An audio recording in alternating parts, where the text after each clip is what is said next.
making a natural solution to control weeds in a garden and yard. I prefer this method because of the animals that I have. And when my grandchildren come over, I know they can play out in the yard and they don't have any worries, or I don't have any worries about what they're stepping on if they're going barefooted or rolling around in the yard. Not sure what the long-term effects are of the chemicals that we use in our lawn and garden area, so I'm using a natural product. I make the spray up by taking this organic soap that I get off of Amazon. It's Quinn's, obviously, and it doesn't have a scent to it. I put a teaspoon of that into my sprayer. The rest of the sprayer I fill up with this white distilled vinegar. The soap acts as a binding agent, so when you spray it onto the plant, it adheres the solution to the plant better. And the vinegar, its job or role is to basically burn the plant up because of its acidity.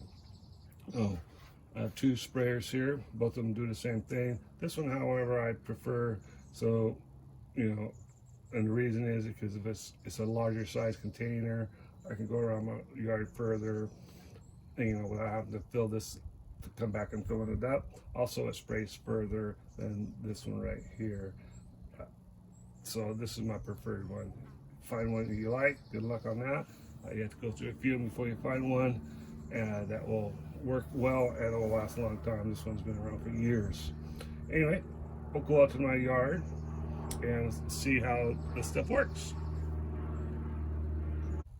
Okay, so now I'm out in my yard and I'm going to spray this area right through here, which has this, this clover. Now the clover's pretty, but it has grass in it and it is very invasive. It just continues to grow.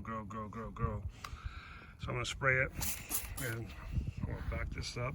I'll back up a ways so you can see. So I'm about 8 feet away and I can spray just fine. That's why I'm saying the choice on what your sprayer you choose makes a difference on how effective this is and how, if you could say, enjoyment you get out of it. It can be frustrating if you have something that doesn't work correctly.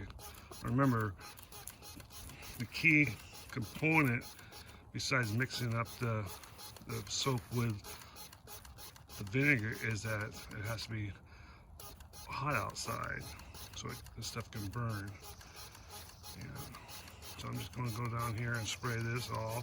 Now I have grasses here, and which isn't grass is not a broadleaf by any means, so there's less area for the vinegar to adhere to. So we'll see how it affects the grass later on today. I'll come back and check on this, and I'll stop right there. All right, so I sprayed this down. The dog can come out, the kids can come out. The only thing that they're going to be affected by is the lingering smell of vinegar for the next hour or two until it dissipates and dries and goes away. I will come back in a couple hours and we'll take a look at this right here. We can see how that looks now, and we'll see how it looks when I return here in a couple hours. All right, so it's been 2 hours since I sprayed this area with the vinegar and soap solution.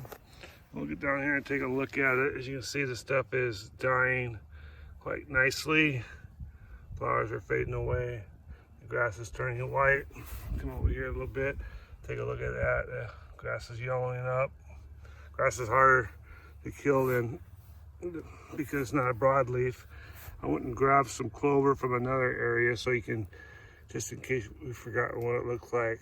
Here you can see that's what it looked like prior to the spray. And it's dying all the way down. That's great. There's the grass. It's dying away, so all good. Now, remember, you don't have to use the soap, but I choose to just because I think it helps the solutions stick to the plants more. The distilled vinegar comes in a 2-pack at Costco. That's the way I buy it anyway. The soap I got from Amazon, and I have my handy dandy favorite sprayer there. Hope this helps you in your garden Check out my other videos on my channel. Thank you.